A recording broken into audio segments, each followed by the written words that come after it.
Allah.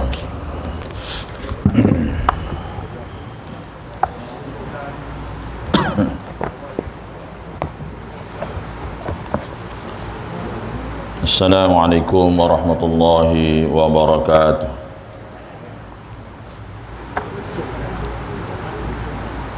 Ila hadratin Nabi al-Mustafa Rasulullah sallallahu alaihi wasallam, ila arwah muslimin wal muslimat wal mu'minin wal mu'minat wa alihi al-kiram ashabihi al-izam syaibillah. Lahumul Fatihah. A'udzu billahi minasy syaithanir rajim. Bismillahirrahmanirrahim. Alhamdulillahi rabbil alamin. Ar-Rahmanir Rahim. Maliki yaumiddin. Iyyaka na'budu wa iyyaka nasta'in. Ihdinas siratal mustaqim. صراط الذين أنعمت عليهم غير المغضوب عليهم ولا الضالين آمين.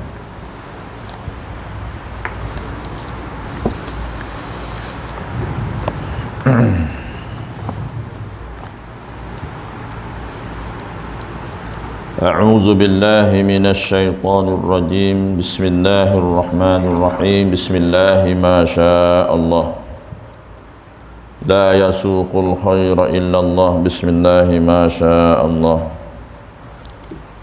لا يصرف السوء إلا الله. بسم الله ما شاء الله لا يأتي بالحسنة إلا الله. بسم الله ما شاء الله ما كان من نعمة فمن الله. بسم الله ما شاء الله لا حول ولا قوة إلا بالله العلي العظيم.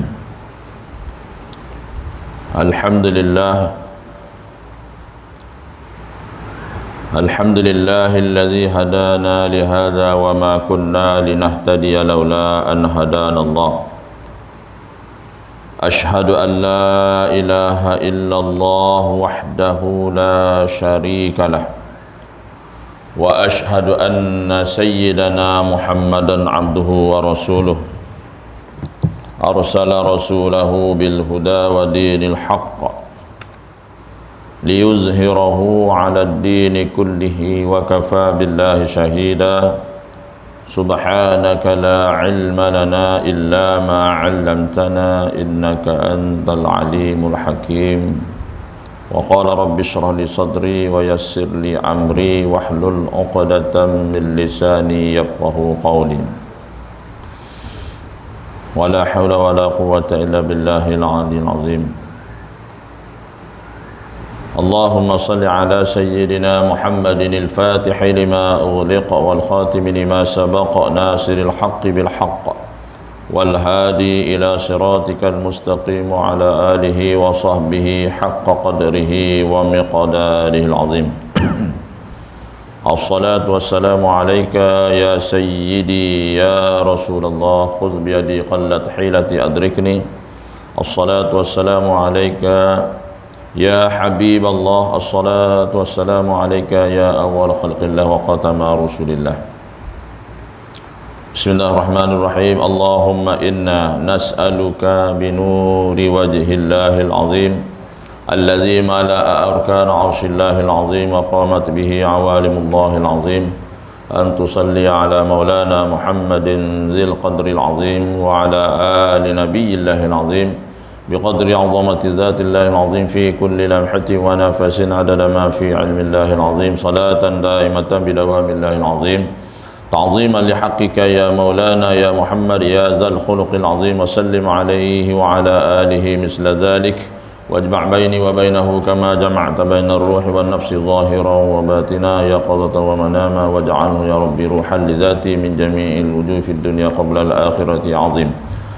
أستغفر الله العظيم الذي لا إله إلا هو الحي القيوم غفار الذنوب ذا الجلال والإكرام وأتوب إليه من جميع المعاصي كلها والذنوب والآثام ومن كل ذنب أذنبته عمدا وخطأ ظاهرا وباطنا قولا وفعلا في جميع حركاتي وسكناتي وخطراتي وأنفاسي كلها دائما أبدا سرمدا من الذنب الذي علم ومن الذنب الذي لا علم عدد ما أحاط به علم وأحصاه الكتاب وخطه القلم وعدد ما أوجدته القدرة وخصصته الإرادة ومداد كلمات الله كما ينبغي لجلال وجه ربنا وجماله وكماله وكما يحب ربنا ويرضى صلى الله عليك وسلم يا رسول الله في كل لمحة ونفس عدد ما وسعه علم الله صلى الله عليك وسلم يا رسول الله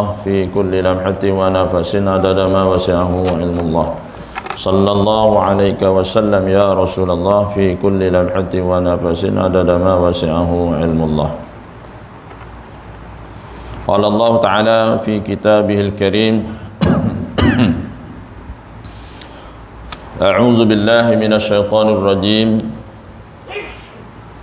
يا أيها الذين آمنوا اتقوا الله حق تقاته ولا تموتن إلا وأنتم مسلمون وقال الله تعالى ومن أحسن قولا ممن دعا إلى الله وعمل صالحا وقال إنني من المسلمين صدق الله العظيم. Yang saya hormati lagi dikasihi, yang berusaha Tuan Pengurusi Masjid serta timbalan pengurusi serta barisan pegawai dan ahli jawatankuasa masjid, tuan-tuan imam, tuan Bilal, tuan Siak, tuan Bendahari, seluruh warga ahli jawatankuasa masjid, surau, kampung, para ustaz, tuan-tuan imam, tuan-tuan haji, puan-puan hajah, muslimin dan muslimat, mukminin dan mukminat, hadirin hadiran sidang jemaah rahimakumullah. Alhamdulillah wa syukurillah, marilah kita sama-sama merafakkan setinggi kesyukuran terhadap Allah SWT, yang mana perlulah membanyakkan bersyukur kepada Allah Subhanahu wa taala atas nikmat iman, nikmat Islam, nikmat kesihatan dan berbagai-bagai nikmat yang Allah kurniakan kepada kita. Syukur juga kepada Allah Subhanahu wa taala kerana pada pagi ini Allah membangkitkan kita dari tempat tidur kita dan kita bersiapkan diri, mandi, sembahyang sunat wudu, sunat tahajudnya, kemahkan diri, bawa lelaki berbagai memakai wangian-wangian, terutamanya kasturi sunnah, untuk kita tambahkan lagi sunnah mendapat pahala di sisi Allah Subhanahu wa taala. Dan kita datang ke masjid solat berjamaah, semoga Allah memberkati umur kita, kehidupan kita, dan diikuti lagi dengan santapan rohani, yang mana majlis ilmu ni akan mengangkat martabat kita, akan menjadi kita orang lebih bertakwa di sisi Allah Subhanahu wa taala, dan tidak akan mati hati kita bagi orang yang sentiasa berada dalam majlis ilmu. Okay. Jadi antara adab-adab lah, kita sebut sikit lah. Adab-adab bangun dari tidur, dulu dah sebut dah kan. Bersyukur pada Allah SWT. Alhamdulillahilladzi ahyana ba'dama amatana wa ilaihin nusyur. Ada satu amalan daripada hadis sahih riwayat Ibnu Majah dan lain-lain periwayat hadis, apabila kita bangun dari tidur, dalam kita bangun daripada sebelah kanan lah, sampai mengucap Alhamdulillah, dan ada doa zikir menyebabkan doa kita mustajab. dan diampunkan dosa kita, iaitu mengucap la ilaha illallah wahdahu la syarikalah lahul mulku wa lahul hamdu yuhyi wa yumiitu wa huwa ala kulli syai'in qadir. Bangun tidur lepas tu ucap subhanallah walhamdulillah wa la ilaha illallah wallahu akbar wa la hawla wa la quwwata illa billahil aliyil azim faghfirli ataupun Allahumma ghfirli. Maka angkat tangan, berdoa kepada Allah, mustajab doa, dan diampunkan dosa kita dan diterima ibadah solat kita dan sebagainya. Okey. Sebelum tidur dah sebut dah dulu selawat 11 kali, baca al-Fatihah, ayat kursi 3 kul, lepas tu baca laqad ja'akum 11 kali, dan baca bismillah 41 kali sebelum tidur. InsyaAllah selamat daripada rumah kita terbakar, mati lemas, mati terkejut dan juga kemalangan dengan izin Allah. Itu khasiat 41 kali atau 21 kali bismillah. Ada disebut dalam kitab Abi Sa'ad, ada dalam kitab Abi Sa'ad rahimahullah ta'ala dalam bab fadilah basmalah, dalam bab fadilah basmalah dan adab-adab sebelum tidur. Dan kita tengok pengajian-pengajian dulu, terutamanya dalam kitab Hidayatul Salikin dan dalam kitab Bidayatul Hidayah. Dalam kitab Bidayatul Hidayah ni, perjalanan hidayah ni, ada saya bawa ni, iaitu kitab yang masyhur Imam Ghazali, karangan Syekh Al-Imam Al-Alim Al-Allamah Hujjatul Islam Imam Ghazali. Nama dia apa? Abu Muhammad Muhammad bin Muhammad Al-Ghazali At-Tusi. Kita kenal Imam Ghazali, dia dinisbahkan kepada nama datuk dia Al-Ghazali. Nama dia Abu Hamid Muhammad bin Muhammad Al-Ghazali At-Tusi. Kitab ni masyhur lah, kitab Bidayatul Hidayah. Penuh dengan membicarakan tentang adab kepada Allah, adab kepada Nabi, adab seorang anak kepada ibu bapa. Dan saya nak baca pagi ni untuk diri saya sendiri, supaya pengajian kita, kuliah-kuliah kita yang kita hadiri, ilmu tu barakah, untuk kita dapat amalkan ilmu tu masuk dalam diri kita. Dulu saya ada photostat kertas tu pun ada orang meragui yang ada muta'allim, ada guru kepada murid dan ada murid kepada guru. Ada orang petikai, mungkin dia tak dengar baca kitab. Baik, kita baca fasal adabul muta'allim wa in kunta muta'alliman fadabul muta'allim ma'a alim. Dia kata sini, adab bagi seorang murid, dan jika kamu seorang pelajar, maka adab pelajar terhadap gurunya menambah lagi adab dan barakah. Yang pertama, ia hendaklah memulakan ucap salam apabila menemui gurunya. Kita mentakzimkan gurunya. Ini adab kita dengan guru lah, tak kira lah di sekolah ataupun di masjid, terutamanya ilmu akhirat.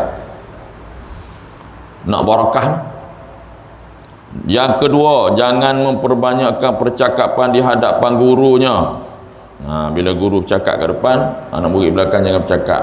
Bila bercakap, kurang adabnya dan kurang barakahnya. Ini kata Imam Ghazali.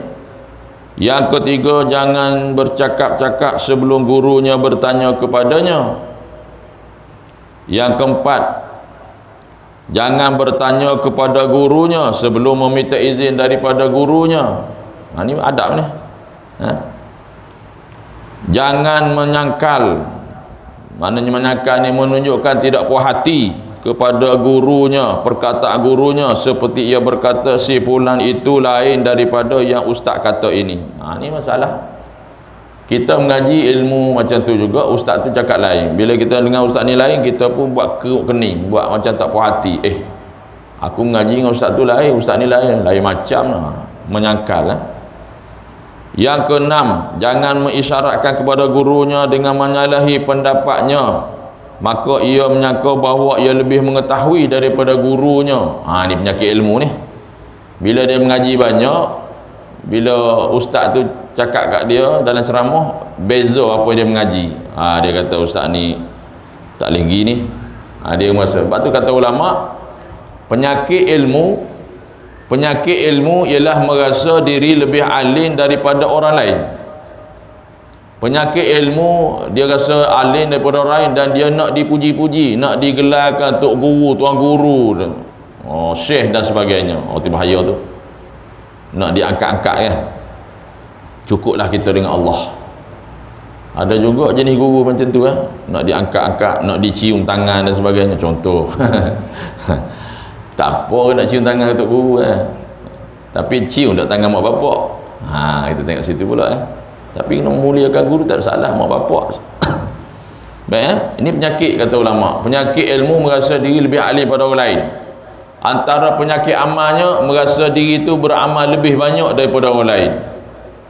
Penyakit riak ialah menunjuk-nunjuk, dan penyakit riak ialah suka dipuji, marah bila dikeji. Yang ketujuh, jangan berbisik-bisik dengan orang yang duduk di sebelahnya ketika guru memberi pelajaran, kerana kurang adabnya dan kurang sopannya dan tidak barakah ilmunya. Yang ke-8, jangan berpaling ke kiri dan ke kanan di hadapan gurunya, tetapi ia hendaklah menundukkan kepalanya dengan tenang lagi beradab seolah-olah dia dalam solat. Yang ke-8, yang ke-9, jangan memperbanyakkan soalan kepada gurunya ketika mana ia guru tu sedang letih. Yang ke-10, apabila gurunya nya tu murid tadi berdiri, hendaklah ia berdiri untuknya nya guru tu. Dia banyak nya, kita lama ni menghormati. Yang ke-11, jangan menyusuli gurunya dengan perkataan atau soalan ketika ia guru tu bangkit daripada majlisnya, majlis ceramah, majlis ilmu. Nak tanya masa duduk, masa guru tu berjalan, nak pergi tempat makan, nak pergi tempat kereta, masa tu lah nak tanya soalan. Tak ada adab Jangan bertanya kepada gurunya yang sedang berjalan sehingga ia sampai ke rumahnya atau tempat duduknya. Nampak tu. Jangan berburuk sangka terhadap gurunya apabila ia melihat gurunya mengerjakan sesuatu pekerjaan yang pada zahirnya menyalahi ilmunya. Dia mengaji ilmu tu dapat A, gurunya bagi pelajaran B, dia rasa tak puas hati, nak suruh guru tu kata A macam dia juga. Contoh macam tu, tak boleh. Walaupun pada ilmu agama, kerana gurunya itu lebih mengetahui dengan rahsia-rahsia dan segala perbuatan gurunya itu. Pada ketika ini hendaklah mengerti perkataan atau pengajaran daripada Nabi Musa alaihissalam kepada Nabi Khidir. Ada kata Nabi Khidir atau Nabi Khidir. Ada kata Nabi Khidir ni, ada sebahagian ulama mengatakan dia bukan Nabi, dia wali Allah. Tapi majoriti ulama mengatakan dia adalah Nabi Khidir. Nabi Khidir kalau dibandingkan Nabi Musa lebih tinggi darjatnya daripada Nabi Khidir. Tetapi ilmu yang Allah beri kepada Nabi Khidir tidak beri kepada Nabi Musa, sehingga mana Nabi Musa nak jadi anak murid Nabi Khidir. Tapi Nabi Khidir tolak. Pujuk Nabi Khidir pun mengaku, cuma dengan syarat. Nabi Khidir kata, jangan kamu tanya apa yang aku buat ni, jangan kamu tanya. Tapi bila buat pelik, Nabi Musa tanya. Kan aku dah cakap tadi jangan tanya. Nampak tak? Ini adab. Tu Nabi Musa tu. Tinggi lagi Nabi Khidir. Tinggi lagi dia punya pangkat daripada Nabi Khidir. Seperti cerita dalam surah Al-Kahfi ayat 71, boleh bacalah. Qala akharaqtaha litughriqa ahlaha laqad ji'ta syai'an imra. Ini kisah ni Nabi Musa Nabi Khidir nak mengajar kita bahawa bagaimana beradabnya dengan guru. Guru tu Nabi Khidir lah. Nabi Khidir mengaku guru Nabi Musa Nabi Khidir lah. Nabi Musa mengaku Nabi Khidir tu sebagai guru dia. Jalan turun kapal, bocor kapal, lepas tu rumah berjumpa budak kecil bunuh. Pelik Sebab apa? Sebab ilmu wahyu tu disampaikan oleh Allah kepada Nabi Khidir, tidak diberi kepada Nabi Musa. Contoh. Maksudnya Nabi Musa berkata kepada Nabi Khidir, patutkah kamu membocorkannya kapal tu sedangkan akibat perbuatan itu akan menenggelamkan penumpang-penumpang di dalamnya. Sesungguhnya kamu telah melakukan satu perkara yang besar. Salah. Nabi Khidir kata jangan tanya.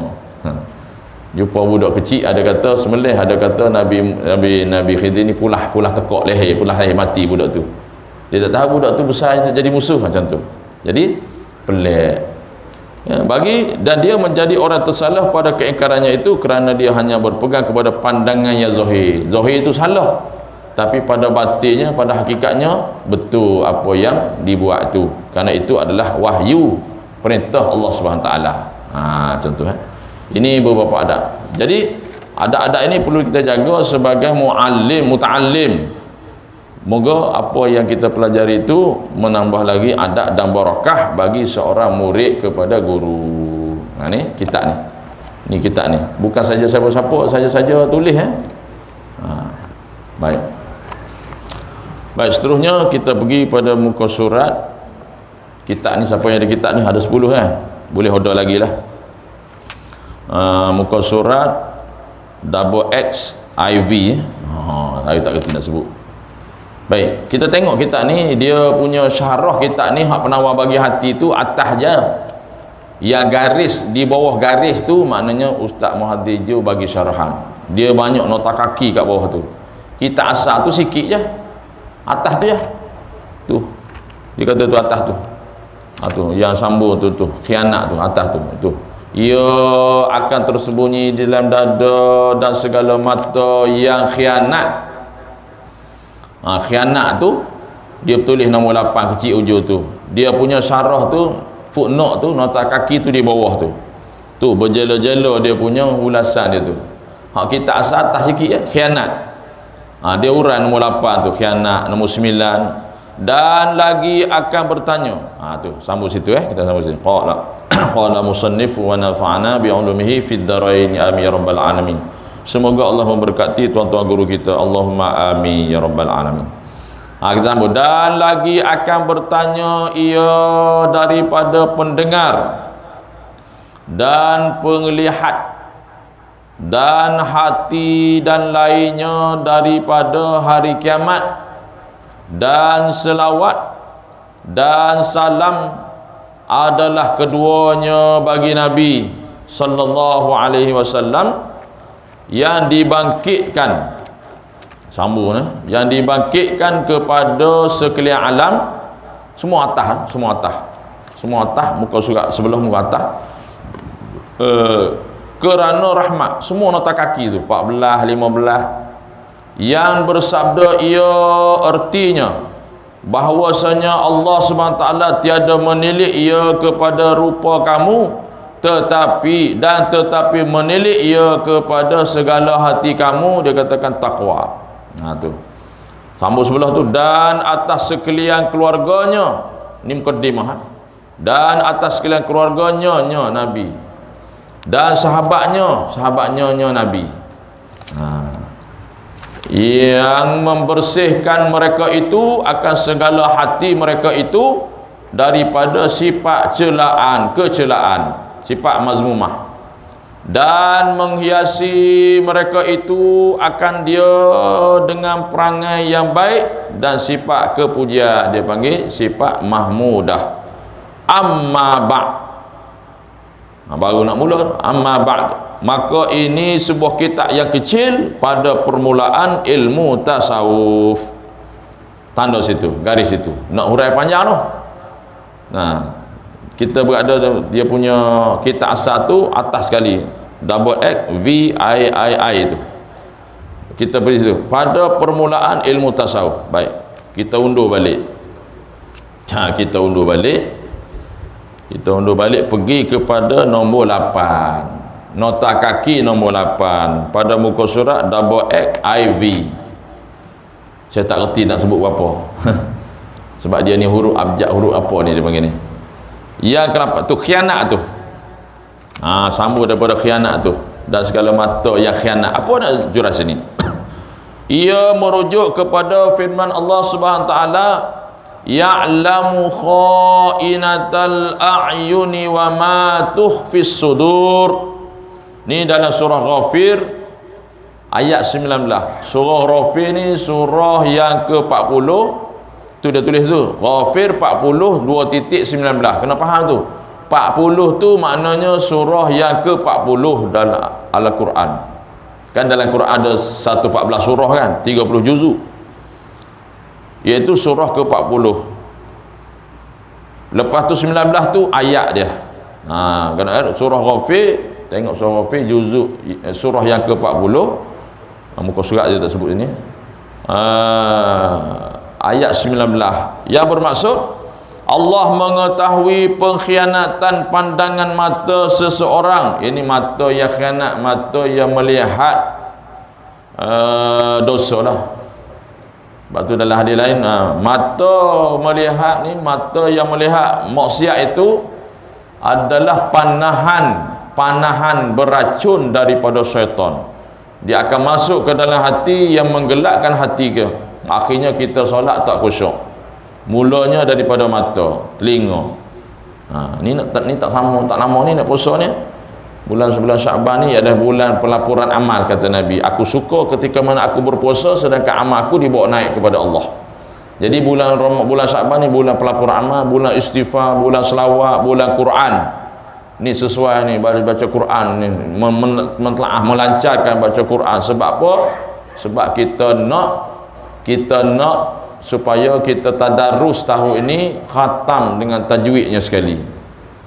Ada ustaz ngajar, datanglah. Kalau tak datang, jadi malulah dia bila ikut tadarus sangkut baca. Bila ustaz ngajar tak datang, bila ustaz kata bila aku ngajar tak datang, bila ikut tadarus sangkut mengajuk pula. Kan, itu masalah kita. Jadi kena ada peningkatan lah ilmu tajwid. Lintah puka, saya duk tengok orang, saya duk mengikuti tadarus di masjid dan surau. Allah, letih tuan-tuan, letih pasal apa? Bukan nak riak dak, letih kita dengar yang mengaji tu. Allahu akbar, la tajwidnya lintah puka, qalqalah kubranya, sugranya, ikhfa syafawinya tak dengar, mak lazim, kalimi musaqqalnya tak cukup 6 harakat, mak aslinya tak cukup 2 harakat, mak wajib muttasil tak cukup 5 harakat, mak jaiz tak baca 4 atau 5 harakat. Macam-macam tajwid lidah bukang. Patut sebab sifat huruf, makhraj hurufnya lidah bukang tak tahu, tak boleh nak beza dengan zal dengan zai, dengan sin dengan shin, kha dengan ha, ha tak, ha dhamir, ha pedah, macam-macam berselang-selang. Tapi tak apalah, kalau kita mengaji, kita belajar, senang belajar, ikut tadarus tak apa. Maknanya masalahnya tak belajar langsung, tiba-tiba nak baca Quran, tu bahaya. Ni bulan Syaban ni. Dan satu malam, kata Nabi, malam yang barakah lain daripada malam Qadar, iaitu malam nisfu Syaban. Nabi sebut dalam hadis. Malam tu malam yang mana Allah terima taubat kita, Allah angkat doa-doa kita, diampunkan dosa kita. Pada orang dulu-dulu tak, Tok Guru kata dalam kitab, ada kitab, dalam Mu'jamul Syarih ada sebut, baca Yasin 3 kali malam tu, malam nisfu Syaban. Nabi sebut ada umum baca Quran, solat, ibadat qiyamul lail pada malam tu. Doa kepada mak bapak, istighfar kabir, istighfar penghulu istighfar. Banyak doa-doa isi dalam tu. Setahun sekali dalam bulan Syaban. Lepas tu kalau nak puasa sunat, bermula puasa sunat daripada awal Syaban lah. Jangan kita nak mula puasa sunat pada 15 Syaban ke atas. Itu ulama kata tak boleh. Okay. Kalau yang biasa dah puasa Isnin Khamis terus tak ada masalah. Tapi sengaja nak puasa bermula 15 Syaban ke atas tak boleh lah. Kecuali orang yang dah biasa dan orang qada dia. Okay. 30 Syaban hari Syak tak boleh puasa, haram kan. Jadi malam tu barakat. Baca malam sunat tak nisfu Syaban tak apa, tak ada masalah. Ni ulama buat, tidak ada dalil yang mengharamkan baca Yasin malam Jumaat, malam nisfu Syaban. Mari-mari geng Wahabi ni, baca Yasin 3 kali, 2 kali dalam itu nisfu Syaban, bid'ah. Nabi tak buat, bid'ah, sesat. Saya tengok ada dalam Facebook tu, ada pula hukum baru pula geng Wahabi, budak-budak baru nak ni. Hak jenis tak ngaji ni, Ustaz Wahabi ada hak pandai, ada hak alim, hak ngikut ni. Dia kata apa? Siapa yang baca Yasin malam Jumaat haram dan berdosa. Terkejut saya tengok dalam Facebook semalam. Sampai macam tu sekali jahil. Haram baca Yasin malam Jumaat. Baca Quran haram. Ish, pelik sungguhlah gay Wahabi ni. Allahu Akbar. Teruk tuan-tuan. Teruk. Saya tengok ada dalam Facebook, saya duk perhati dalam Facebook, ada Facebook kita ni. Ada juga yang post, saya tengok tokoh-tokoh Wahabi dalam Facebook, dia bubuh, dia padam balik. Bila orang komplain dia padam balik. Saya tengok ada. Ada JK masjid. Tak mau sebutlah masjid mana, saya duk perhati. Ada duk buh dalam Facebook masjid kan. Tapi kat masjid tak pernah nampak muka pun. Mengaji dengan Ustaz Wahabi macam-macam. Allahu Akbar. Baca Yasin 3 kali. Yasin yang pertama minta panjang umur dalam keberkatan, dia ikut tengok doa, bagus. Orang dulu rajin mengaji sikit tapi amal banyak. Saya sebut gitulah. Sekarang ni ngaji banyak, amal sikit. Main-main dengan Wahabi pula, bid'ah sana tak beramal langsung. Habis kita takut nak beramal. Pasal apa? Dia kata kita ikut Nabi, tak ikut Nabi, buat Nabi tak buat tak boleh, bid'ah masuk neraka. Ya ke? Ngajilah bagi habis dulu. Sebelum nak menghukum tu. Ulama dulu buat. Ingat ulama dulu jahil. Ulama dulu ikut Quran ada hadis, ijma ulama ada qiyas. Baca Yasin yang kedua minta apa? Murah rezeki yang halal lagi baik. Baca doa nisfu Syaban. Baca Yasin yang ketiga minta mati dalam iman, husnul khatimah. Cantik ulama dulu susun. Lah ni payah nak cari dah malam nisfu Syaban baca Yasin 3 kali. Tak wajib, sunat. Bukan haram. Nak baca sekali pun boleh. 2 kali boleh, 3 kali boleh. Tak nak baca langsung pun boleh. Yang hak teruknya membid'ahkan, menyesatkan orang yang baca. Tu malah duk hasut orang jauh dengan Tuhan, duk hasut orang jauh dengan Nabi, halang selawat dan sebagainya. Na'udzubillah min zalik. Ngajilah dulu bagi habis. Contoh tuan-tuan. Okey. Jadi malam nisfu Syaban disebut nabang yang penuh barakat. Kecuali orang syirik pada Allah, orang yang tukar tenung, tukar telik, orang yang bergaduh, orang dosa kepada mak bapak, orang berzina, orang minum arak. Tu adalah golongan-golongan tertentu tu. Malam nisfu Syaban tu Allah tak angkat, tak terima dah taubat dia. Kena taubat dululah sebelum nak beramal malam nisfu Syaban tu. Nisfu Syaban tu malamnya barakah. Nabi sebut selepas malam Qadar, malam malam tu. Rugilah kalau kita tidak mengamalkannya. Tak ada ikutlah geng-geng fatwa Wahabi tu. Kita ikut Negeri Sembilan. Tak puas hati kita ikut Negeri Sembilan. Pergi ke Jabatan Mufti Sembilan, tengok rujuk Facebook Negeri Sembilan. Kita ikut situ. Kita bos kita ada Jabatan Mufti, Jabatan Agama Islam. Nak tentu sesat ke tak sesat kita tengok. Kita punya bos kita Negeri Sembilan. Jadi ikut orang. Baik.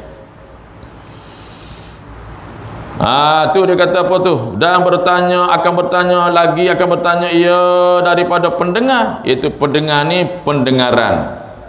Dia pendengar.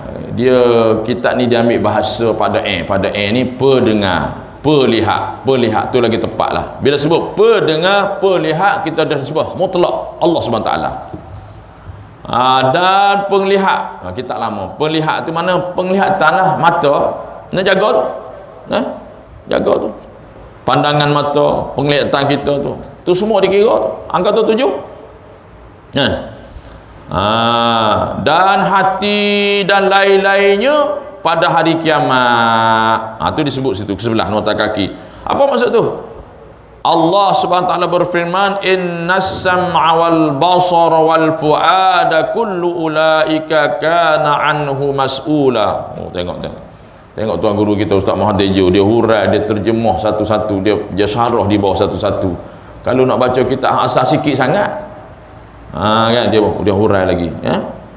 Sesungguhnya pendengaran, penglihatan dan hati semuanya akan ditanya apa yang dilakukan. Surah Al-Isra, surah yang ke-17 ayat 36. Apa nak cerita ni? Tuan guru kata apa? Pendengaran kita, penglihatan kita, Hati kita semuanya akan ditanya, akan disoal di akhirat nanti. Walaupun hati kita berkata apa-apa, mengumpat dalam hati, orang tak tahu, tapi Allah tahu. Semuanya akan diazab, dikira, dihisab di akhirat nanti. Sebab itulah kata ulama, seburuk-buruk perkataan, seburuk-buruk doa ialah mengumpat dalam hati. Bersangka buruk dalam hati itulah seburuk-buruk doa, maka akan diazab. Jadi kita tak perasan, kita duk nampak salah mata, salah telinga, salah mulut ya. Hati tak nampak. Siapa nampak? Allah yang nampak. Sebab tilik pandangan Allah pada kita ialah hati. Baik. Dan selawat. Dia hurai pula selawat tu. Faedah. 3 makna selawat. Dia hurai pula situ. Selawat ke atas Nabi sallallahu alaihi wasallam 3 makna. Yang pertama, jika daripada Allah Subhanahu taala, maka ia bermaksud rahmat itu, rahmat iaitu rahmat yang disertai pengagungan Allah Subhanahu taala kepada baginda dan menghidupkan hati baginda. Baik. Sini dia terjemah 3 selawat ni, dia terjemah ambil daripada firman Allah yang berbunyi, a'udzubillahi minasyaitonir rajim, innallaha wa malaikatahu yusalluna 'alan nabi ya ayyuhalladzina amanu sallu 'alaihi wa sallimu taslima. Itu dia punya mana. Besok dengar ayat ni. Besok dengar kat mana? Kat mana tuan? Kat mana? Lupalah. Kat mana? Ketika mana? Khatib pegang tangan kanan, pegang tongkat bagi ke imam, imam ambil tangan kanan, masa nak naik mimbar tukar tangan kiri. Pegang tangan kiri. Assalamualaikum. Betul tak? Jadi kena bagi elok-elok. Ada setengah saya tengok masjid, ada setengah dululah dia bagi tangan kiri. Mana boleh bagi tangan kiri, tak ikut sunnah tuan-tuan. Pegang tongkat tangan kiri tok khatib, tapi tok bila nak bagi tongkat kat tok imam kena bagi tangan kanan lah. Kan kita nak bagi kau orang bagi tangan kanan, ambil tangan kanan, tak boleh lah tangan kiri. Tangan kiri tak baik, tak elok. Makan tangan kanan, tangan kiri tak boleh tangan kiri. Tapi ada juga yang makan tangan kiri. Ustaz pun ada makan tangan kiri. Nak berjuangkan sunnah kau mana? Contoh tuan-tuan, kena lagi. Ambil tangan ni, innallaha wa malaikatahu, bagi dekat tangan kanan. Lepas tu khatib pun ambil tangan kanan. Masa naik atas tu pegang tangan kiri. Assalamualaikum warahmatullahi. Sunnah.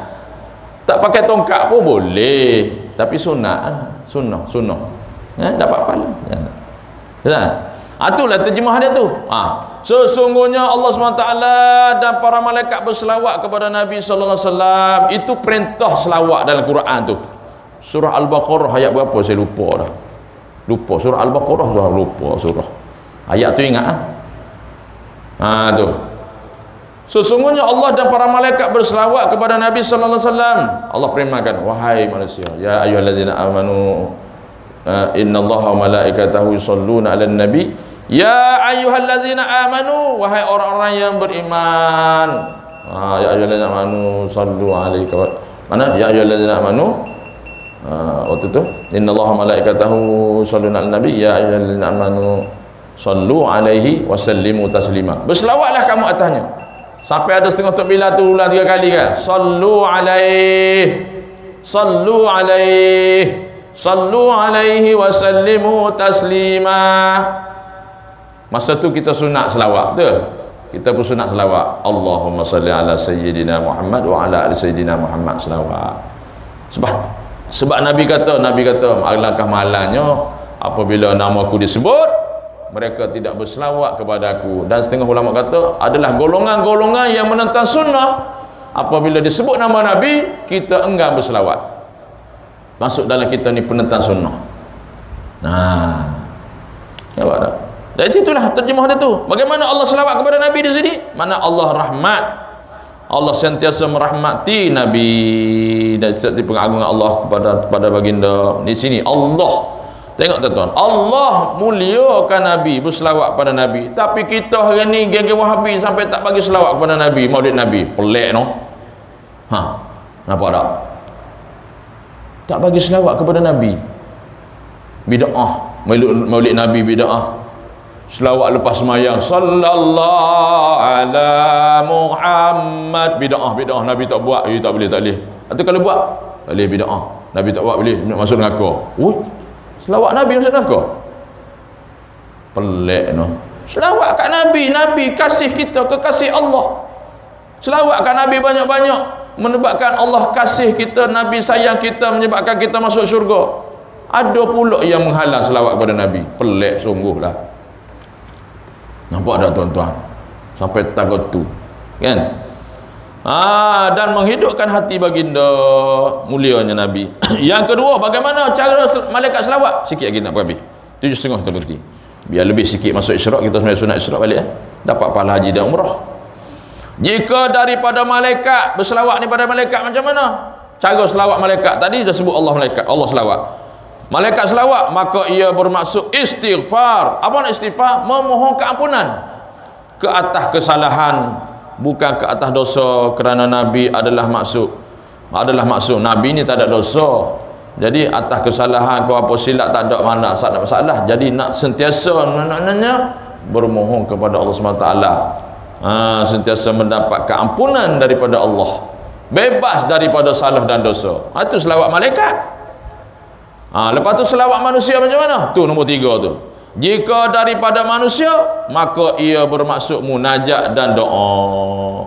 Munajat kita kepada Nabi, doa kita kepada Nabi. Allahumma salli ala sayyidina Muhammad wa ala ali sayyidina Muhammad. 10 kali dalam hadis sahih Bukhari Muslim. Siapa yang berselawat kepada Nabi 10 kali pagi, 10 kali petang, kata Nabi, layak dia dapat syafaat aku di akhirat. Tu 10 kali. Kalau 100 lagi banyak. Kalau 1000 confirm. Dalam hadis yang masuk, siapa yang setiap hari kekal selawat pada Nabi 1000 kali, maka Nabi kata, sah dia itu menjadi tetamu istimewaku dalam syurga. Aku yang menarik tangan dia, aku yang menarik dia masuk syurga bersama-sama aku. Dia dekat dengan aku. Macam mana kita, tuan-tuan? Bagaimana respon kita? Kita mengaku kita ni sayang pada Nabi, kalau selawat 1000 kali sehari pun tak boleh. Macam mana, tuan-tuan? Jawab diri. Ni ada golongan pula tak nak bagi selawat kepada Nabi. Selawat lain tak boleh, dia kata. Selawat hak betul, selawat Ibrahimiyah semaya tu, hak lain tak betul katanya. La ilaha illallah. Selawat Ibrahimiyah kama sallaita ala sayyidina Ibrahim, tu yang betul. Hak lain selawat syifa tak boleh, tak boleh. Selawat tafrijiyah pun tak boleh. Saya dengar tengok Wahabi, selawat tafrijiyah ni ada hajat, sesak Nabi tak ajar katanya. Selawat syifa tak boleh. Selawat Nabi, sebarang selawat kepada Nabi adalah barakah. Khalas, jangan duk komplain lagi. Bila di standar selawat tu ada sebut Nabi, tidak ada saya sesat, semua betul belakang. Tuan-tuan, dan salam adalah keduanya bagi Nabi. Tu sini pula dihuraikan bagi Nabi tu ada 6 ciri seorang Nabi. Siapa dia? Yang pertama, Nabi adalah seorang manusia. Yang kedua, lelaki. Tu muka surat XXV tu. Yang ketiga, merdeka. Ni kena tahu ciri Nabi ni. Yang 4, selamat daripada sesuatu yang menyebabkan orang lari daripadanya secara adatnya. Contohnya berpenyakit bau busuk dan menjijikkan seperti sopak, kusta dan lain.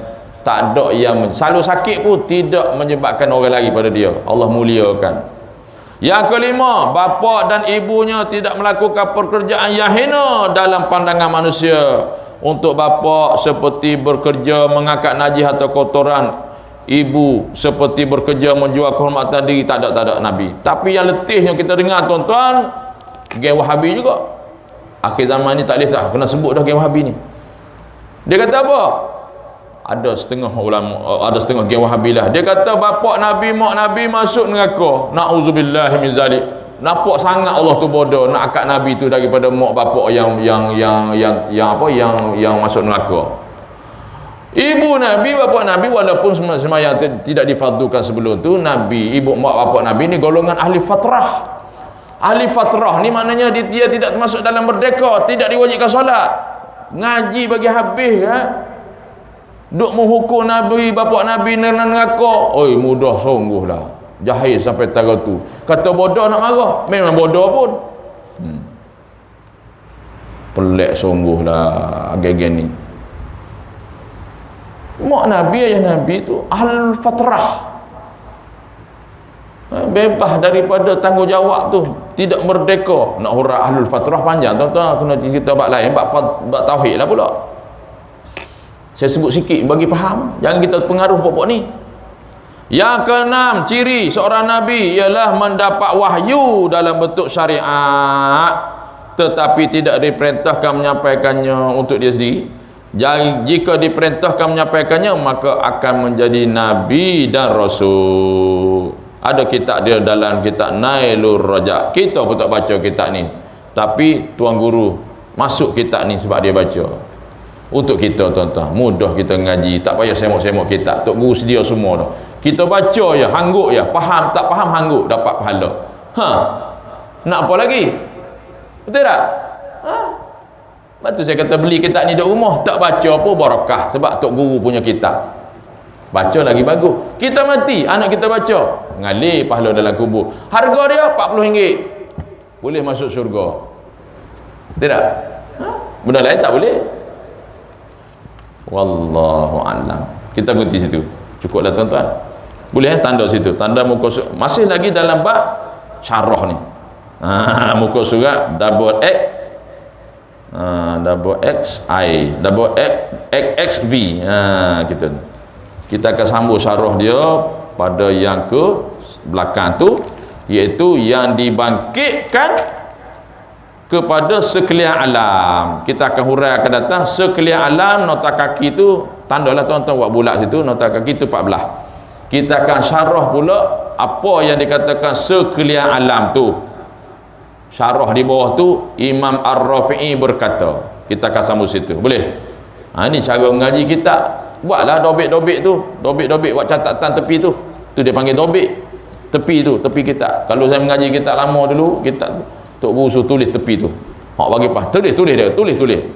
Tu kita tulis tu. Kitab kau ni kita tulis sengit gitu. Dobik tu. Pasal apa senang kita nak baca? Oh, ini aku mengaji dulu ni. Oh, ni Tok Guru kata, oh ni nota kaki di bawah tepi tu. Baru kita faham. Ni kitab bersih ya tanpa catatan. Lepas tu nganguk-nganguk, aku apa dia? Dulu tak catat, lupa dah. Nak tanya guru tak ada dah mati dah. Macam tu. Itu cerita dia. Boleh? Barakah cara mengaji dulu dengan sekarang, beza. Apa pun tak kira lah. Okey? Boleh? Takat tu insya-Allah. Jadi saya nak bagi petua sikit lah. Nak bagi petua ijazah daripada Tuan Guru Zainul Asri Ramli. Sekarang ni dia kata wabak penyakit ni, COVID ni dah jadi biasa dah dalam family. Boleh dia kata semua kena.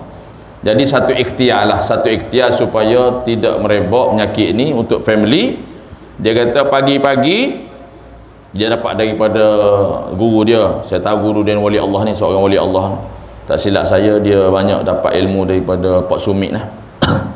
Syekh Zainul Asri Dia kata pagi-pagi ambil air suang segelas. Lepas tu ambil garam kasar. Garam kasar tu mustajab, bagus garam kasar ni. Garam kasar ni biasanya orang guna campur dengan lada hitam, pagar rumah tabur, jin lari. Garam kasar, ambil garam kasar, bersihlah garam kasar tu, ambillah 3 biji ke 7 biji ganjil bubuh dalam air tu. Air suam, jangan panas, suam. Lepas tu baca Fatihah sekali, baca Alam Tarokai sekali atau 3 kali. Lepas tu selawat 3 kali, hembuh pada air tu dengan niat, ya Allah selamatkanlah aku daripada segala penyakit COVID, penyakit. Minumlah, buatlah 3 hari sekali atau seminggu sekali. Insya-Allah ini ijazah daripada orang alim. Maka ijazah umum lah.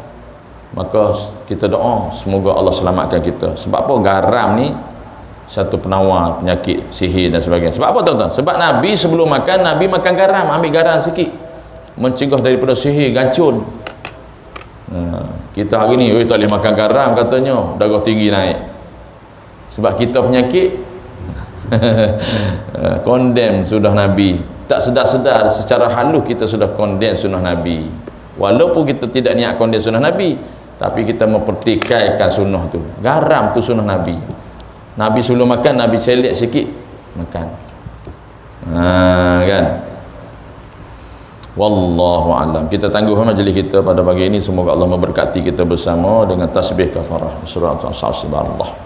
Subhanakallahumma bihamdika asyhadu an la ilaha illa anta astaghfiruka wa atubu ilaik. Amiltu su'an wa zalamtu nafsi faghfir li fa innahu la yaghfiru dzunuba illa anta. Bismillahirrahmanirrahim. Wal 'ashri innal insana lafi khusr illa allazina amanu wa 'amilus solihat wa tawasaw bil haqq wa tawasaw bis sabr. A'udzu billahi minasyaitonir rajim.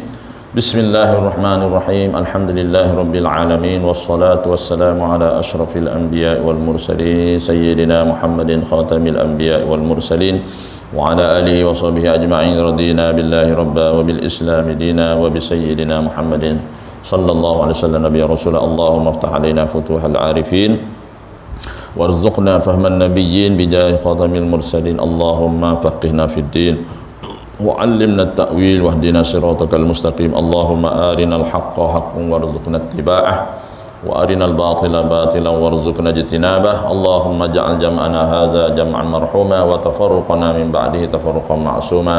اللهم بارك لنا في شعبان وبلغنا رمضان. وصلى الله على سيدنا محمد وعلى آله وصحبه في كل لمحة ونفس عدد ما وسعه علم الله.